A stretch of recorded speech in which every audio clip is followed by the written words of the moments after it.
પોતાની સત્તા હતી છતાં એમણે જે ન્યાય આપવો જોઈએ તે નથી ન્યાય આપ્યો। ત્યારે આજે ચૈતર વસાવાનો અહીંયા જન્મ થયો છે। ત્યારે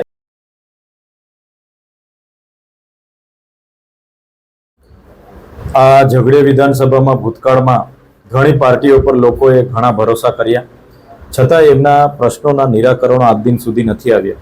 આટલી મોટી જીઆઈડીસી હોવા છતાં યુવાનોની રોજગારી આજે નથી, જમીનો છીનવાઈ ગઈ છતાં એ જમીનોના વળતરો નથી, આટલી મોટી જીએમડીસી હોવા છતાં એ ગામો વિસ્થાપિત થઈ એમને પાયાની સુવિધાઓ નથી।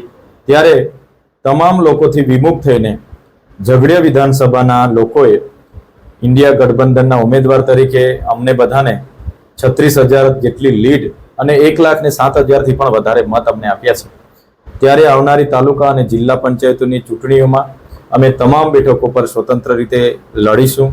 આવનારી વિધાનસભામાં પણ આ ઝઘડિયા વિસ્તાર અને ઝઘડિયા વિધાનસભામાંથી જે પણ અમારી કમિટી નક્કી કરશે એ ઉમેદવાર હશે અને એ વ્યક્તિ આવનારી વિધાનસભામાં પણ એ વ્યક્તિ જીતે એવા અમારા તમામ લોકોના પ્રયાસો રહેશે।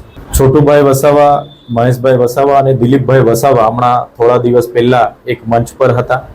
એના પરથી ચોક્કસ અમે માની રહ્યા છે કે ચૈતર વસાવાને રોકવા માટે અને મનસુખભાઈને કઈ રીતના જીતાડવા પડે એ પ્રકારના પ્રયાસો એમણે ભૂતકાળમાં અમારી સામે કર્યા છે। ત્યારે આવનારા દિવસોમાં અમે એમની સાથે કે ગઠબંધન એવી કોઈ હાલના તબક્કે એવી કોઈ વાત નથી। અમે ઝઘડિયાની વિધાનસભા અને ભરૂચ જિલ્લાના લોકોને ન્યાય કઈ રીતના મળે, દિશા કઈ રીતના અમે આપી શકીએ એવા અમે પ્રયાસો કરીશું। છોટુભાઈ સાહેબ અમારા સિનિયર છે, વડીલ છે, એમને પણ એમના પરિવારને પણ આ વિસ્તારના લોકોએ ઘણો સમય આપ્યો છે। પોતાની સત્તા હતી છતાં એમણે જે ન્યાય આપવો જોઈએ તે નથી ન્યાય આપ્યો। ત્યારે આજે ચૈતર વસાવાનો અહીંયા જન્મ થયો છે। ત્યારે અમારી અહીંની કમિટી નક્કી કરશે, એ જ તાલુકા, જિલ્લા અને વિધાનસભાના ઉમેદવારો હશે।